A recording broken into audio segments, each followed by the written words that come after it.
우리 몸은 어떻게 보면 머리끝부터 발끝까지 지방층이 없는 부위는 없거든요. 그래서 어느 부위가 꺼졌다라고 하면 지방이 들어가서 크게 문제가 될 만한 부위는 없습니다.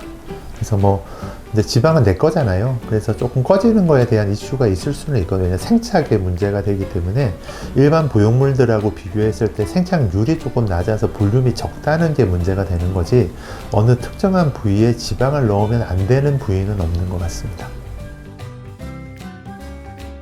저 같은 경우에는 볼륨을 조금 많이 원하시는 경우에는 지방을 하자라고 말씀을 드리고요. 조금만 해도 되는 경우 있잖아요. 나는 좀 수술까지는 아니고 눈썹 위에 조금만 꺼져 있는 경우에는 지방을 빼기가 수술이니까 조금 불편하니까 1cc, 2cc만 넣어야 되는 경우에는 저는 필러를 권하고 있습니다. 는 않아요. 필러가 할 수 있는 일은 지방이 다 할 수 있고요. 어떻게 보면 지방이 하는 일은 필러가 다 할 수 있거든요. 근데 이제 필러는 이슈가 되는 게 얼굴에만 허가가 나 있는 상태입니다. 그래서 얼굴 이외의 부분은 당연히 지방으로 하는 게 맞는 거고요. 그 다음에 얼굴에도 넓은 부위를 할 때, 저 같은 경우에는 한 2부위 이상을 원하시는 경우에는 지방 이식을 하자고 설명을 하고 있고요. 아니면은 나는 팔자 조금만 좋아지면 돼, 아니면 눈 밑에 조금만 채워졌으면 좋겠어 하는 경우에는 필러를 사용하고 있고요. 관자도 많이 꺼져 있고 전체적으로 얼굴에 볼륨이 없다라고 생각이 되면 지방 이식을 권하고 있습니다.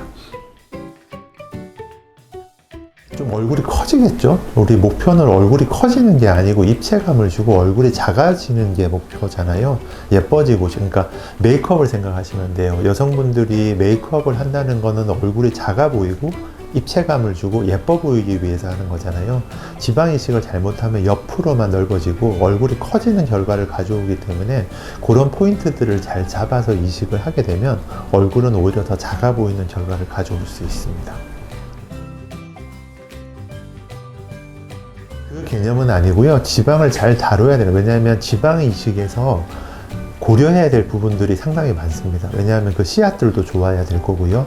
그 다음에 받아들이는 부위도 상태가 좋아요. 왜냐, 사막 같은데 모내기를 한다고 해서 그게 벼가 되지는 않을 거잖아요. 그래서 그런 것도 고려해야 되고요. 수술을 받으시는 연령, 피부의 상태, 그 다음에 컨디션, 그 다음에 하시고 나서 흡연을 하신다거나 이런 것도 다 변수가 될 수 있기 때문에 고려해야 될 사항이 되게 많습니다. 그래서 환자분들이 오시면 그런 것들에 대해서 설명을 전반적으로 드리는 거고요. 일정한 생착률을 만드는 게 더 중요한 것 같습니다. 그래서 생착률이 조금 떨어지시는 분들은 양을 조금 더 넣으면 되는 거고요. 생착률이 좋을 만한 분들은 보통 정도나 자연스럽게 해서 얼굴이 너무 과하지 않게 만드는 것이 더 중요한 포인트 같습니다. 농사 지었을 때 생착이 좋다라고 생각을 하시면 됩니다. 그래서 어떻게 보면 이제 일반적으로 아실 거는 컨디션이 좋으면 되겠죠. 내가 식사도 잘 하시면 당연히 좋을 거고, 그 다음에 지방도 질이 상당히 좋으면 좋을 거고요. 그런데 내가 욕심이 조금 더 나서 많은 생착률을 원한다라고 하면 일부 지방을 빼서 줄기세포를 같이 한다라고 하면 생착률을 20, 30% 이상 올릴 수 있습니다. 그래서 목적이 있다라고 하면 줄기세포를 같이 쓰는 경우도 있습니다.